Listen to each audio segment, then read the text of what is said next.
Hello बच्चों, स्वागत है मेरे नए वीडियो में। और आज के इस वीडियो में हम लोग क्लास 12 फिजिक्स लेसन नंबर 4 गतिमान आवेश तथा चुंबकत्व के एक नए टॉपिक के बारे में पढ़ेंगे। नए टॉपिक नहीं बल्कि आज हम लोग कुछ क्वेश्चंस को, न्यूमेरिकल प्रॉब्लम को सॉल्व करेंगे। कल हमने पढ़ा था चल कुंडली धारा मापी क्या है और चल कुंडली धारा मापी से किस तरह से धारा का संसूचन किया जाता है, धारा को मापा जाता है। चल कुंडली धारा मापी को कैसे आमीटर में और वोल्ट मीटर में परिवर्तित किया जा सकता है। इन्हीं सारे टॉपिक से रिलेटेड कुछ न्यूमेरिकल प्रॉब्लम को हम लोग आज सॉल्व करेंगे, जिससे जो भी बातें हमने कल पढ़ी थी चल कुंडली धारा मापी और उसके बारे में अलग अलग तरह के फॉर्मूले, वो सारी चीजें और अच्छी तरीके से क्लियर हो जाएंगी। ठीक है, इस तरह के सवाल बोर्ड के एग्जाम में पूछे जाते हैं, इसलिए जरूरी है कि आप इस तरह के सवाल को जरूर हल करें। आप जिस भी बुक से पढ़ते हैं, चाहे वो एनसीईआरटी की बुक हो या अदर किसी राइटर की बुक हो, कोई भी बुक हो, इस तरह के सवाल को जरूर आप सॉल्व करके जाइए, प्रैक्टिस करके जाइए, ताकि एग्जाम में छूट ना पाए। और ये जो टॉपिक है काफी इंपॉर्टेंट टॉपिक है, इस पे सवाल भी काफी अच्छे आते हैं एग्जाम में, इसलिए ये तो नहीं कहेंगे कि यही सवाल आएंगे, बट इस तरह के सवाल आते हैं। ठीक है, तो चलिए स्टार्ट करते हैं। और हमारा पहला सवाल है, एक धारा मापी की कुंडली का प्रतिरोध 100 ओम है। 5 मिली एम्पियर की धारा प्रवाहित करने पर इसमें पूर्ण स्केल विक्षेपण प्राप्त होता है। तो इस धारा मापी को 0 से 10 एम्पियर परास के एमीटर में कैसे परिवर्तित करेंगे। इस धारा मापी को 0 से 5 वोल्ट परास के वोल्ट मीटर में कैसे परिवर्तित करेंगे। कल हमने आपको फॉर्मूला बताया था कि किस तरीके से हम लोग धारा मापी को आमीटर में या वोल्ट मीटर में परिवर्तित कर सकते हैं। जब चल कुंडली धारा मापी को आमीटर में बदलना हो, तो जो हमारा धारा मापी है यानी जो गैल्वेनोमीटर है, उसी के समांतर में हम लोग एक संट लगा देते हैं। संट का मतलब यहाँ पे एक तार लगाते हैं, और उस तार का प्रतिरोध कितना होना चाहिए ये हमने आपको बताया था। इसके लिए फॉर्मूला होता है, शंट के लिए फॉर्मूला होता है कि उस जो तार आप गैल्वेनोमीटर के समांतर में जोड़ रहे हैं उसका प्रतिरोध इतना होना चाहिए। तो वही हमने लिखा है, धारा मापी को 0 से 10 एम्पियर परास के एमीटर में परिवर्तित करने के लिए इसके समांतर एक शंट लगाया जाता है, जिसका प्रतिरोध उसको हमने दिखाया था एस से। एस बराबर क्या होना चाहिए, I G by I minus I G into G, ये हमने बताया था। जहां जी क्या है, जी धारा मापी का प्रतिरोध है,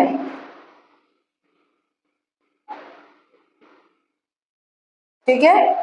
आई जी क्या है, धारा मापी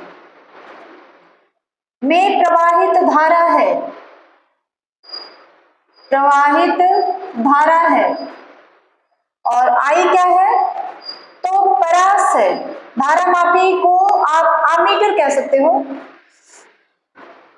आमीटर में धारा का मान है। ये सारी चीजें हैं, ठीक है। अब हमको ये फॉर्मूला यूज करना है। दिया क्या क्या चीज है वो देख लेते हैं पहले। दिया है, क्या क्या चीज दिया है, देखिए। एक धारा मापी की कुंडली का प्रतिरोध, यानी कुंडली का प्रतिरोध का मतलब हो गया जी का मान दिया हुआ है 100 ओम। ओम हम लोग ऐसे भी बताते हैं। आई यानी आई जी, आई जी की वैल्यू दी गई है 5 मिली एम्पियर। तो 5 मिली एम्पियर को हम लोग 1000 से भाग दे करके उसको एम्पियर में चेंज कर देंगे, ठीक है। ऐसा ही यूनिट में होना चाहिए। तो 5 मिली एम्पियर को एम्पियर में कैसे बदलेंगे, तो 5/1000 यानी 0.005 एम्पियर, इतना की धारा प्रवाहित हो रही है। मिल गया आपको। अब हमको चाहिए आई। ये आई क्या है, आमीटर में धारा का मान है। तो देखिए इस धारा मापी को 0 से, सॉरी ये वाला है, इस धारा मापी को 0 से 10 एम्पियर परास के आमीटर में कैसे परिवर्तित करेंगे। तो जो हमारा आमीटर है उसमें धारा का मान कितना होना चाहिए, 10, 0 से लेके 10, तो ये 10 एम्पियर हो गया। अब ये सारे मान यहाँ पे रख लेने हैं। रख लीजिए। आई जी यानी ये रख लेते हैं 0.005, फिर आई का मान हो गया 10, IG का मान फिर से वही 0.005 इंटू जी का मान हो जाएगा 100। ठीक है, अब देखिए 0.005, 10 में से 0.005 को घटा देंगे तो हमारे पास देखिए यहाँ पे घटा के कैसे घटाएंगे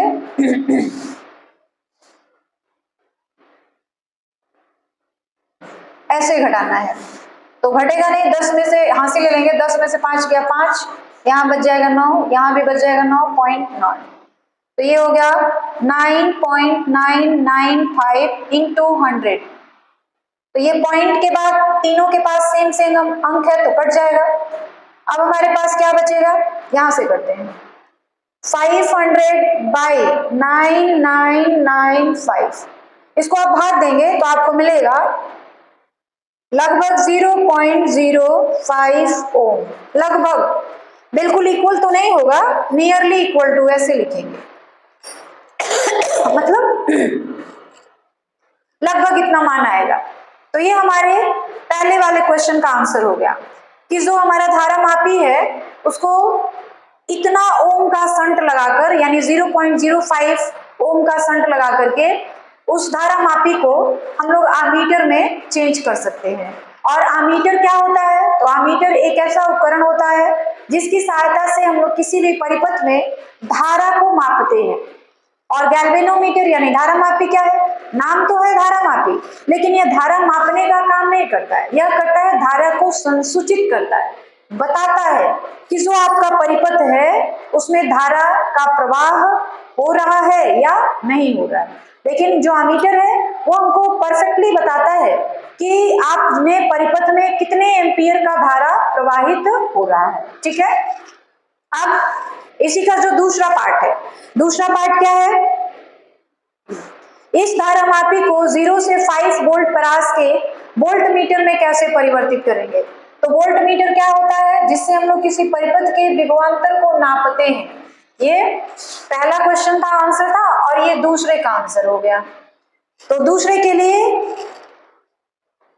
इसके लिए हमको श्रेणी क्रम में एक प्रतिरोध जोड़ना पड़ता है। तो यहां जैसे हमने यहाँ पे लिखा है ना, उसी तरह से नीचे वाले में भी लिखेंगे धारा मापी को 0 से 5 वोल्ट परास के वोल्ट मीटर में परिवर्तित करने के लिए इसके श्रेणी क्रम में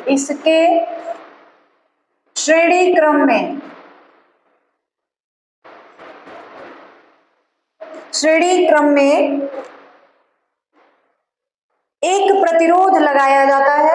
श्रेणी क्रम में एक प्रतिरोध जोड़ दिया जाता है जिसका मान, जिसको हम लोग RS बोलते हैं, और RS इज इक्वल टू होता है V by IG minus J। ठीक है, अब सारे मान को आपको रखना है। V क्या है, तो जो वोल्ट मीटर का परास है, तो वोल्ट मीटर का परास कहां से कहां तक है, 0 से लेके 5 तक, तो V का मान हम लोग 0 नहीं क्या लेंगे, 5 लेंगे, तो G का मान हम लोग ले लिए 5। IG हमने अभी आपको बताया था, IG का मान हम लोग ये वाला ले लेंगे, देखिए यहाँ पे लिखा हुआ है 0.005 माइनस कैपिटल G धारा मापी का प्रतिरोध, और धारा मापी का प्रतिरोध जो है वो कितना है, 100 है। ठीक है, अब इसको आपको सॉल्व करना है। तो देखिए बच्चों, सॉल्यूशन जो करना होता है, कैलकुलेशन जब आप करते हैं तो ये आपके ऊपर निर्भर करता है कि आप किस तरीके से जल्दी कैलकुलेशन को कर सकते हैं। ये जरूरी नहीं है कि हम जो बताएं वही इजी तरीका हो। आप जिस तरीके से कर सकते हैं, बहुत सारे बच्चे ऐसे होते हैं जो ट्रिक याद कर लेते हैं मल्टीप्लाई करने के, डिवाइड करने के, तो उनका कैलकुलेशन और जल्दी हो सकता है। लेकिन सारे लोगों को अपने अपने तरीके हैं, आप जिस तरीके से आसानी से जल्दी से सॉल्व कर पाए उस तरीके का यूज करिए, ठीक है। चलिए, अगर हम इसको सॉल्व करें तो हमारे लिए सबसे जरूरी होता है कि पॉइंट हटा दीजिए, क्योंकि बेटा पॉइंट से हमको बड़ा डर लगता है।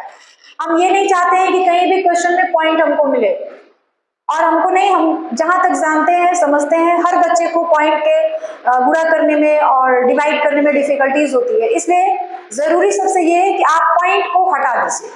तो हमने यहाँ पॉइंट को हटा दिया। पॉइंट को हम हटाएंगे तो ऊपर आ जाएगा हमारे पास कितने जीरोस आ जाएंगे, 3 जीरोस, ठीक है। और 5 से कट भी सकता है, ये 5 से काटेंगे तो 1000 आ जाएगा, ये 5 खत्म हो गया। अब हमारे पास आ गया 1000 माइनस 100, यानी ये हो गया 900 ओम। यानी आपको धारामापी के श्रेणी क्रम में 900 ओम का प्रतिरोध जो होगा लगाना होगा। अतः लास्ट में आप लिख सकते हैं, अतः धारामापी के श्रेणी क्रम में 900 ओम का प्रतिरोध लगाकर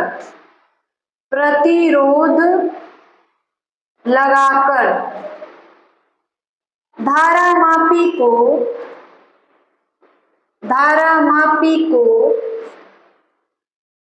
वोल्टमीटर में बदल सकते हैं या परिवर्तित कर सकते हैं। समझ आई बातें? क्लियर हुई है हर चीज? आ रही बात समझ में? तो इस तरह के सवाल आपके बोर्ड के पेपर में पूछे जाते हैं, इसलिए जरूरी है कि हमने एक सवाल बताया है, आप अपने बुक से खोजकर लगभग इस तरह के 4-5 सवालों को प्रैक्टिस कर लीजिए, अपने आप याद हो जाएगा ये सवाल, ठीक है ना। चलिए, समझ आ गई है? आगे बढ़ा जाए, एक दूसरे सवाल को देखते हैं। यह भी सवाल जो है काफी इंपॉर्टेंट है बोर्ड के पेपर के लिए, और सवाल है किसी वृत्ताकार धारा लूप की त्रिज्या 0.0 मीटर है तथा इसमें 7 एम्पीयर की धारा बह रही है, लूप का चुंबकीय आघूर्ण ज्ञात करें। वृत्ताकार धारा लूप है और उसमें कितने एम्पीयर की धारा प्रवाहित हो रही है, 7 एम्पीयर की, और इसका चुंबकीय आघूर्ण जो है वो आपको निकालना है।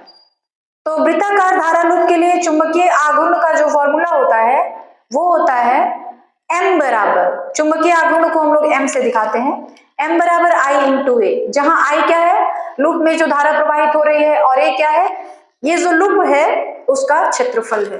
तो हम लोग लिखेंगे आंसर में वृत्ताकार धारा लूप का चुंबकीय आघूर्ण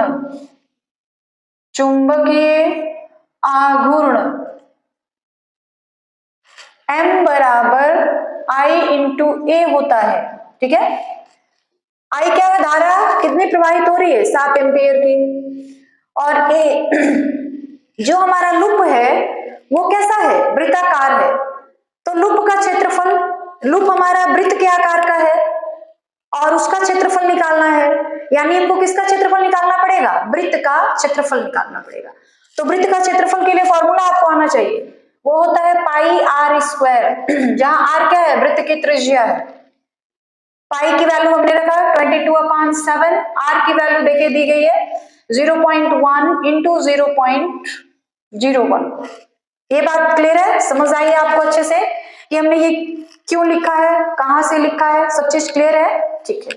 अब देखिए, हमने पहले ही आपको कहा है कि कैलकुलेशन थोड़ा जल्दी हो, इसके लिए आप ये कोशिश करिए कि पॉइंट हट जाए। पॉइंट रहने से माइंड में थोड़ा सा दिक्कत होता है, मल्टीप्लाई में और डिवाइड में, इसलिए आप ये कोशिश करिए कि पॉइंट हटा दिया जाए। तो हम भी यहाँ पॉइंट हटाने की कोशिश कर रहे हैं, पॉइंट हटा, पॉइंट के बदले नीचे हमने 1 लगा दिया, और पॉइंट के बाद कितने डिजिट्स हैं, 2 अंक है तो 2 जीरो बढ़ा दिया, पॉइंट के बदले नीचे 1, अब पॉइंट के बाद कितने अंक है, 2 अंक है तो 2 जीरो बढ़ा दीजिए। ये लाइन क्लियर है आपको अच्छे से, कोई दिक्कत नहीं ना, दिक्कत है? चलिए, 7 इन कैंसिल, 22 अपान इतना, इसको आप ऐसे लिख सकते हैं 22/10 के पावर 4, इसको आप ऐसे लिख सकते हैं 22/10 इंटू 10 के पावर 3। लिख सकते हो कि नहीं? लिख सकते हो ना? अब 22 में 10 से डिवाइड कर दीजिए तो आ जाएगा 2.2 और 10 के पावर जो 3 है उसको ऊपर लेके चलिए तो -3 हो जाएगा।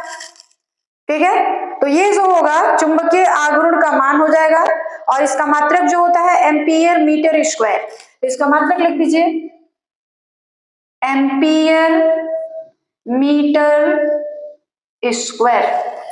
देख लीजिए कितना छोटा सवाल है, लेकिन अगर आपको पता ही ना रहे कि चुंबकीय आघूर्ण क्या है, चुंबकीय आघूर्ण निकालने का फॉर्मूला क्या है, तो फिर आप दिक्कत में पड़ेंगे। इसलिए इन छोटे छोटे सवालों को ज्यादा ध्यान देना है और इस तरह के सवाल 1 या 2 नंबर में पूछे जाते हैं, कभी कभी ऑब्जेक्टिव में भी पूछ दिया जाता है। ठीक है, इसलिए इस तरह के क्वेश्चंस को आपको प्रैक्टिस करके जाना होगा पेपर में। ठीक है, यही तो नहीं लेकिन इस तरह के सवाल आते हैं। इतनी बात क्लियर हो गई, आगे बढ़ा जाए। हम लोग एक और सवाल को देखते हैं और सवाल है हमारा एक वृत्ताकार कुंडली के तल का क्षेत्रफल 3.14 इंटू 10 के पावर -2 मीटर स्क्वायर है तथा इस तार में 50 फेरे हैं जिसमें प्रवाहित धारा 2 एम्पियर है। जब 3.1 इंटू 10 के पावर -5 टेस्ला के चुंबकीय क्षेत्र में कुंडली के तल की दिशा से 0 डिग्री, 90 डिग्री और 60 डिग्री पर है तो इस पर लगने वाला बल आघूर्ण ज्ञात करें। अभी हमने निकाला वो चुंबकीय आघूर्ण था और चुंबकीय आघूर्ण को हम लोग m से दिखाते हैं। यहां पे पूछा गया है बल आघूर्ण और बल आघूर्ण को हम लोग टो से दिखाते हैं। ठीक है, और टो बराबर जो फॉर्मूला होता है वो होता है, हम लोग लिखेंगे वृत्ता सॉल्यूशन है ये, वृत्ताकार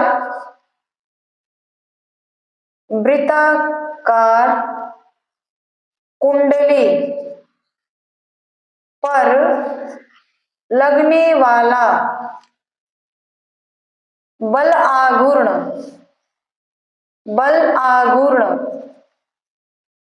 टो बराबर NIAB sin theta, NIAB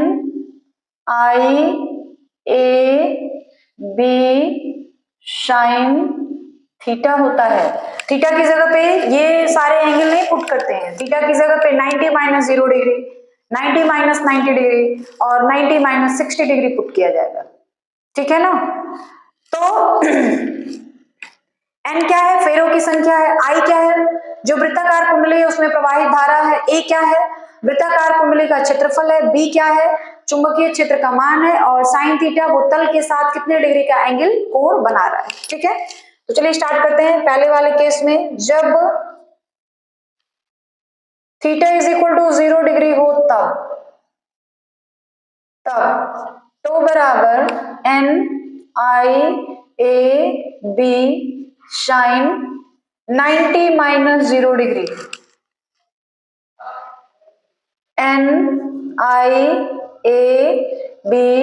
sin 90 degree, 90 में से 0 गया, 90 डिग्री, sin 90 की वैल्यू हो जाती है कितनी, 1। n की संख्या, वृत्ताकार कुंडली में कितने फेरे हैं, 50। I धारा का मान 2। A जो है वृत्त का क्षेत्रफल है, वृत्ताकार कुंडली का क्षेत्रफल 3.14 इंटू 10⁻²। B चुंबकीय क्षेत्र यानी 3.1 इंटू 10⁻⁵ टेस्ला और साइन 90 डिग्री का मान हो जाता है कितना, 1। ठीक है, तो सबसे पहला काम हमको पॉइंट हटा देना है, हमने पॉइंट हटा दिया। ठीक है, पॉइंट हटा देंगे तो क्या हो जाएगा, 50 दूनी 100, ये 2 और ये 2 भी कट गया। अब कुछ कटने वाला है,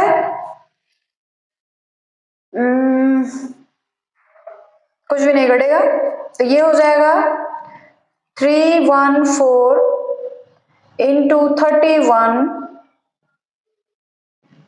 इंटू 10 टू द पावर, देखिएगा -2 और -5 कितना हो जाएगा, यहाँ -2 है और यहाँ पर जो है -5 है, तो दोनों मिलेंगे तो कितने हो जाएंगे, 10 टू द पावर -7, ठीक है।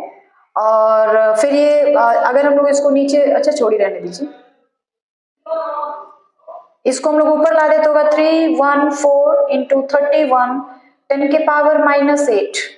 ये लाइन समझ आई है, हमने क्या किया है, 10 के पावर -2 और 10 के पावर -5 -7 हो गया, और ये जो नीचे वाला 10 था उसको हम ऊपर ला रहे हैं, तो ऊपर लाएंगे तो 10 के पावर -1 हो जाएगा, तो -7 पहले से था, -1 नीचे से आ गया तो -8 हो गया।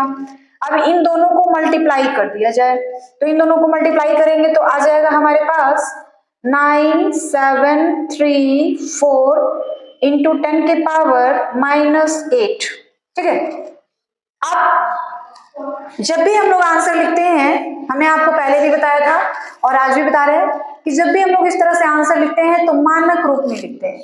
मानक रूप का मतलब हो गया कि एक अंक के बाद दशमलव होना चाहिए, पॉइंट होना चाहिए, तो एक अंक के बाद जब हम लोग दशमलव लगाएंगे तो इसको हमको क्या करना पड़ेगा, 1000 से भाग देना पड़ेगा।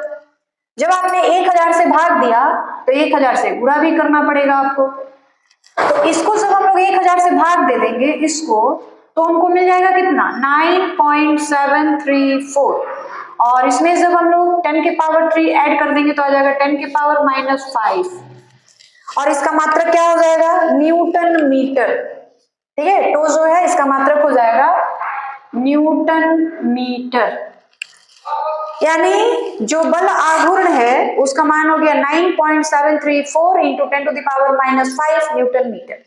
इतनी बात क्लियर है, आपको समझ आ गई कैसे निकालना है। अब दूसरे वाले केस पे आते हैं, तो जो दूसरा वाला केस है वो क्या है कि थीटा का मान 90 डिग्री हो जाए, तो यहाँ पे दूसरा केस लिखेंगे, जब theta is equal to 90 degree हो तब, तो बराबर क्या हो जाएगा, NIAB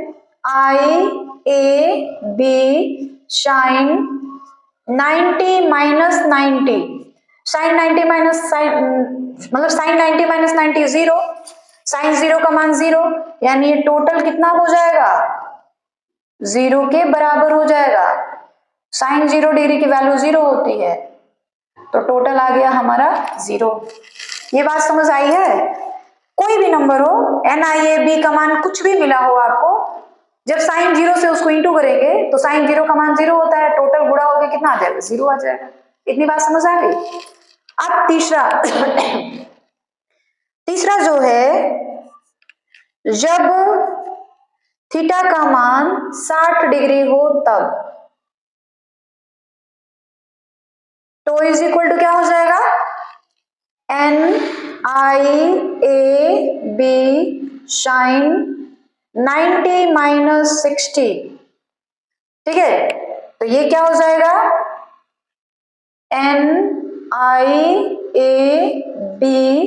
साइन 30 डिग्री, 90 में से 30 घटा देंगे 30, n का मान रख लीजिए 50, i का मान 2, a का मान 3.14 10 के पावर -2, b का मान रहेगा 3.1 इंटू 10 के पावर -5, और साइन 30 डिग्री, तो साइन 30 डिग्री की वैल्यू हो जाती है 1/2, तो ये हो जाएगा 552 3.14 10 to the power -2 3.1 into 10 to the power -5, sine 30 degree की वैल्यू होती है 1/2, 2 और 2 कैंसिल, पॉइंट इसका हटा देंगे हम लोग, तो 50 दूनी 100, ये भी कैंसिल, 2 से इसको काट दिया जाए, 2 से काटेंगे तो कितना हो जाएगा, 2 एकम 2, 2 पच्चे 10, 2 सत्ते 14, ये भी 2 कट गया। अब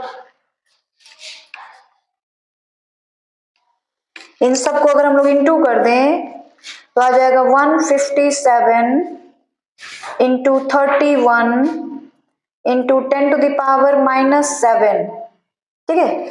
और इसको जब हम लोग इंटू कर देंगे तो आ जाएगा हमारे पास, जैसे हमने इसको सॉल्व किया था ना सेम उसी तरीके से ये आ जाएगा 4 8 6 7 इंटू 10 टू द पावर -8 आ जाएगा, क्योंकि यहाँ नीचे 10 बचा हुआ है ना, तो -8 यहाँ पे -8 आ जाएगा, -8। और जब इसको हम लोग मानक रूप में लाएंगे तो 1000 से भाग देंगे, इसको 1000 से भाग देंगे तो 1000 से गुणा भी करेंगे, और 1000 से गुणा और भाग करेंगे तो कितना हो जाएगा, ये 4.867 इंटू 10 के पावर -5 न्यूटन मीटर। तो इतनी बात समझ आ गई आपको किस तरह किया गया है। तो जब भी इस तरह के सवाल आए तो आपको इसी तरीके से करना है, और यह भी जो क्वेश्चन है आपके पेपर के लिए बहुत ही ज्यादा इंपॉर्टेंट है। तो मैं बार बार यही कर रहा हूँ कि इस तरह के सवालों को आप प्रैक्टिस करके जाइए, पेपर में इस तरह के सवाल पूछे जाते हैं, ठीक है ना। तो ये क्वेश्चन समझ आ गया है आपको, कोई भी दिक्कत हो बेटा तो आप कमेंट करके जरूर पूछिएगा, क्लियर है। अब हम लोग एक और सवाल देखेंगे, और सवाल में हमारा देखिए इस तरह से दिया हुआ है, एक वर्गाकार कुंडली 2 इंटू 10 के पावर -3 न्यूटन मीटर के एक समान चुंबकीय क्षेत्र में चित्र के अनुसार रखा है। इस कुंडली में प्रवाहित धारा 2 एम्पियर की है, तो कुंडली के चारों भुजाओं पर बल आघूर्ण ज्ञात करें। देखिए हमने एक फॉर्मूला डिराइव किया था, किसी आयताकार कुंडली के कारण उस पर लगने वाला बल आघूर्ण का मान और उस पर लगने वाले बल का मान हमने ज्ञात किया था, ठीक है। उसी फॉर्मूले के आधार पर इसको हम लोग बनाएंगे। तो देखिए यहाँ पे इसकी जो दो भुजाएं हैं पी क्यू और आर एस, ये दोनों चुंबकीय क्षेत्र के समांतर हैं।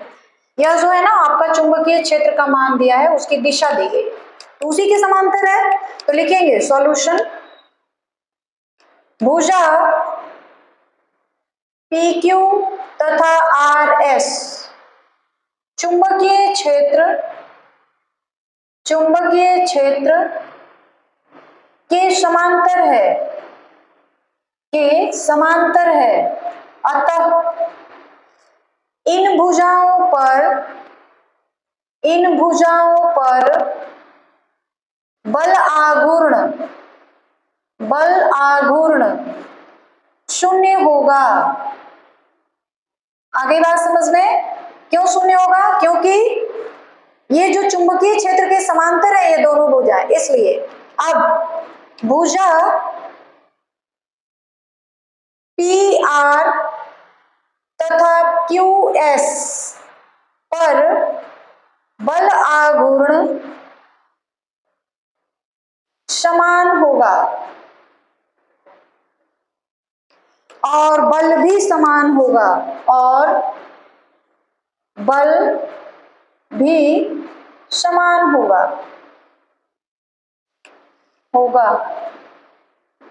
इन भुजाओं पर लगने वाला बल F बराबर ILB, ठीक है। I का मान उसमें मतलब जो लूप है आपका उसमें प्रवाहित धारा 2, L इसकी लंबाई तो 20 सेंटीमीटर है, तो 20 इंटू 10 के पावर -2 मीटर हमने कर दिया, और B क्या है, चुंबकीय क्षेत्र, तो इतने चुंबकीय क्षेत्र का मान है 2 इंटू 10 के पावर -3, तो ये आ जाएगा हमारे पास 2 4, इसको आप ऐसे लिख सकते हैं 2 इंटू 10, 20 को हमने लिखा है 2 into 10 into 2 into 10 to the power -5, तो ये हो जाएगा 8 इंटू 10 के पावर -5 है, यहाँ पे 1 है, जोड़ देंगे तो -4 न्यूटन। यानी जो बल का मान आएगा दोनों ही भुजाओं पर वो कितना हो जाएगा, 8 इंटू 10 के पावर -4 न्यूटन। और बल आघूर्ण कितना होगा, तो इन भुजाओं पर